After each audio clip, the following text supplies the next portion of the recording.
Hi, I'm Sam Shelton with SACOG, and I'm going to show you how to draw a green zone nomination map using our online web app. So I'm going to go ahead and share my screen. We'll start off from the SACOG homepage, where we'll go to Projects. Green means go. Go ahead and click Nominate Green Zones today, the blue button here. We'll go to Application, which will bring up the nomination form. Under the nomination form, there are what areas are eligible. It's asking you that you must draw within an infill area in the center corridor communities or established communities. I started a draft earlier, which doesn't have much in it, but you'll fill the rest of this out, but you'll see the map upload a file button. Please upload a map of all your green zone areas and locations. Any map is acceptable as long as the area is clearly shown. And we have some reference data in the app. This is the link to the app. If you're familiar with the project performance assessment tool, it is a similar interface. Go ahead and close the data dictionary on the left.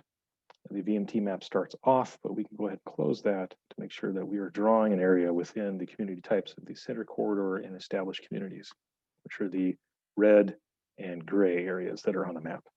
Go ahead and turn the transparency down to about 50% so that we can see the map underneath this layer. Go ahead and close the layers. And let's go ahead and zoom in on Rancho Cordova. You can see clearly the gray and red areas here where the green zones are eligible, and not the purple developing areas or rural residential areas that are not eligible for green means go. You're going to hit the green means go circle icon on the top right. Hit the polygon tool. It's already set to 50% transparency. Every time I click, I will be drawing a corner of the shape. So we can create many different kinds of shapes along your corridors, depending on your planning for your submittal. Double click. That'll be one zone. Create another zone. Click, click, go. Stop there.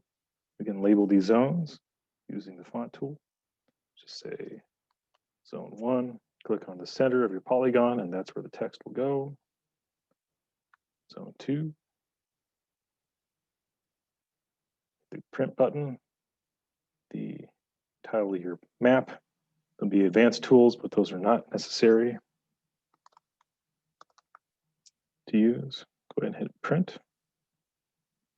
Be creating a print with the polygons, the text, and any layers that you have visible on the map in this whole layout, including the area underneath this print test.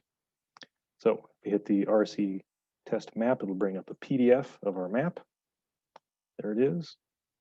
Clearly the areas are right here, and you can download the map. We'll title it test map. Save the file, go ahead and show it in the folder. There it is under downloads. And go back to our green zones. We'll upload the file. There it is in our downloads folder. Open it up. It'll upload the file to your form, and it's ready to go. So thank you very much.